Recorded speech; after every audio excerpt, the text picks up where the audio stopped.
Do you ever see a text, mean to reply to it, and then minutes or hours or days go by, or maybe forever goes by and you don't? And maybe you are telling yourself, as I used to, that it's no big deal. But what if it is? What if it's a really big deal? What if it's costing you dearly, big time? What if it's actually an unintentional way of telling other people, the universe, your higher self, the creator, to F off? Well, stay with me because I'm going to show you here why you do it. And I know because I used to do it, why you do it, what it's costing you, and even better, how to fix it. I'm happy to come back and look at it. So, what's it really costing you? There's I, I used to rationalize it myself and say not that much, but relationships absolutely are suffering. There's no way around it. People they feel ignored. They trust us less. Opportunities fade away. Right? It sends a message, especially when it goes for more than right. And let's keep in mind, different mediums have different rhythms. Text, right? It's really, generally speaking, less than 24 hours, less than, I don't know what the magic number is. It's different for everybody, but probably less than 8 hours, probably less than 4 hours. It's really about the energy of, hey, I care that you reached out to me and I care so much I'm responding to you. Now, hang in there because we'll get to solutions, and there are some, because I can hear you already saying, well, what if I'm really occupied? I don't want to be on my phone all the time. And what if I'm focused on? Those are good questions. Those are important things. Absolutely. What else, though, is it costing you? Your energy. It's costing you your energy, and your energy is everything in your life, right? Whenever we see something and don't respond, it's an open loop. What's that called in psychology? The Zygote effect or something like that, studied by a study of waiters and waitresses, that they have this uncanny ability to remember what everybody ordered and what they have until they close the tab, until they close the check, and then they forget about it. Why? Because when we know we might need this information, we hold it, right? And so when we know that there's something to respond to, it's in there. And even worse, if it's because there's a decision to be made. We'll get to that in depth soon too. Right. And then last thing I'll say for now about what it's costing you is flat out money, success, business, wealth. Not only do opportunities fade away, not only does it hurt relationships, which of course hurts in terms of business and health, it also is contrary to a principle in the universe that success and wealth love speed. So get this though, the big realization, the big thing you can take away from this is to do with your approach to life, right? Where else in your life do you delay? Do you avoid stuff? Right? The way we do one thing is the way we do everything. Okay. So now why? What's the cause of this? What's getting in the way of actually responding? One, this is, in my opinion, the most common one I see with clients: fear of self-judgment, right? It's self-judgment like, did I get it right? Am I good enough? Will they accept me? Will they be happy with it? Right? Now, I know that might sound like, well, that's no, oh, come on, it can't be that. And it isn't always, right? Sometimes it's, well, I don't want to say no, I don't want to hurt their feelings, right? Or, but even that, actually, it's self-judgment. It's like, who does that make me? I'm somebody who hurts their feelings, or I'm afraid they're going to judge me and think I'm selfish. Well, any projection of judgment is also our own self-judgment, right? So fear of judgment, fear of self-judgment is getting in the way of so many things in life. Everything. Okay, everything we want. Now, what else? Fear of making the wrong decision. What what if I commit to this and it's not the right thing? Or, right, what if I commit to this and then I miss out on this other thing that comes up later? Right? Here's the thing.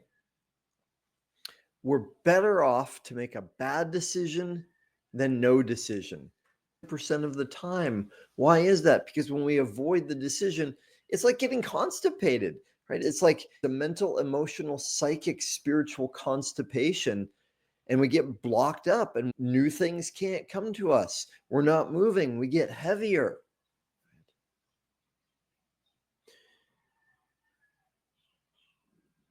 The fear that we'll miss out. We talked about the fear of making the wrong decision, right? So let's move on. Guilt and obligation, right? They want something from me and I don't want to give it, right? So for me, that's one that I've had many times in the past and it still comes up sometimes. One of the ways I train myself is wait, how can I say yes? How can I say yes to the universe? How can I say yes to everybody in my life? Right. And it's not, doesn't mean that I always give what they're asking for. It does mean that I receive. I'm so grateful that they asked me. I respond. Right? I look inside and say, how could I help them? If I'm not going to buy my daughter a new car, what is the thing that I can do to help her with that? Right. And that does so much for us because the more we are oriented toward love and service, the better we feel, the better everything works in our lives.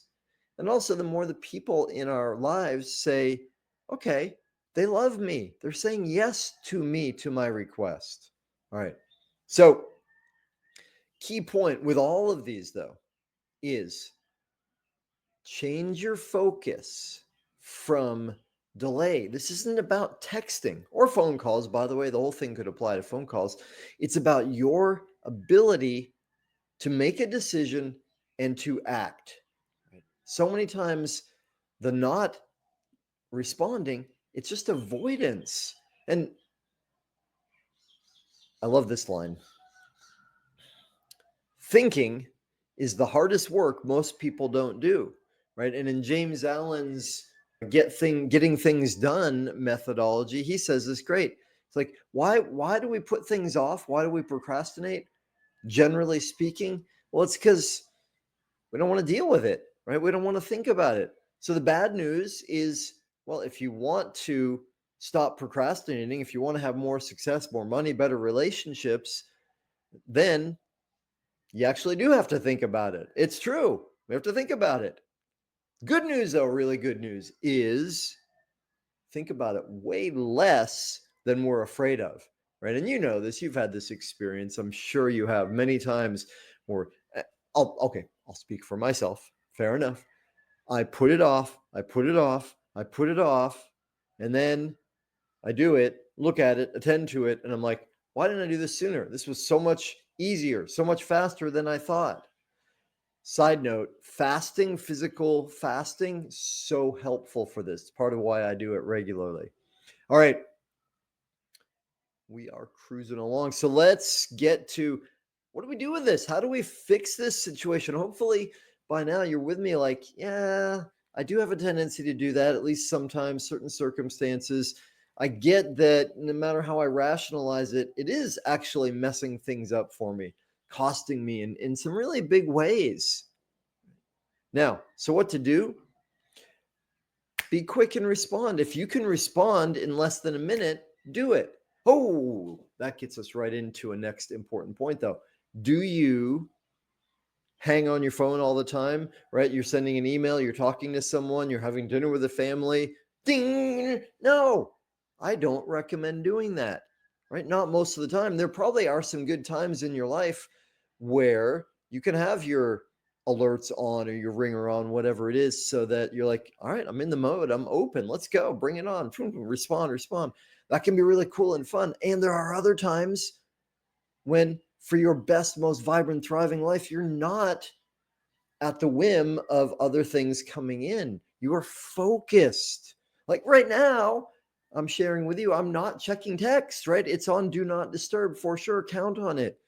When I'm having dinner with friends, I'm not looking at my phone, right? When I'm creating, as I was thinking about what I wanted to share with you today, I'm not looking at it. So what do? I schedule it periodically, batch it. And what does that mean then? It means, okay, when I'm batching it, okay, I'm going to attend to all my messages or as many as I can in this window, right? And sometimes there's a lot of them and I'll spend half an hour and I don't respond to everything.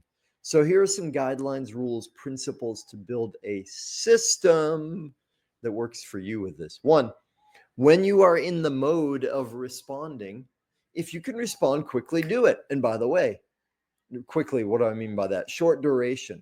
If you can respond in less than a minute, just do it right then. If it's something you're like, ooh, I need to think about that. I don't know. How can we do that? What with timing? I'll have to check with Jenny about that. Right? Because there are some messages like that. What do you do then? Some important things. One, acknowledge that you got it. Emojis are really good for that. Click. I love that you sent me that message. They know that I got it, that I saw it. Second, figure out a way that you know you will come back to it. So you can schedule it if you need to, put it on your list. I do that often. I have a list that I have running that says people to call back or text back because just I want to make sure I don't forget. Because remember, it costs you energy. Those like that loop. Oh, I got to remember that. Oh, I got to remember that. Ooh, like every time it goes up, it takes energy. So if we have a system where we know, that's why I make a list. And schedule it, system batching. Wait, do we talk about all the pieces? Oh, one more. Become more succinct. And I know if any of my coaches are laughing or watching this, they're laughing at me because I tend to say more and I can and I am learning to say less, create more, and also important when there are the fear of the fear of judgment that I spoke about earlier, when that is what's blocking the way, note that, celebrate that, put that on your list of, ooh, I'm afraid of this. I have a judgment about that, whether it's fear of disappointing someone else or not being lovable. Like train yourself to look more deeply. What's really going on? What's underneath this? And in other places, I share more about how to deal with the judgment.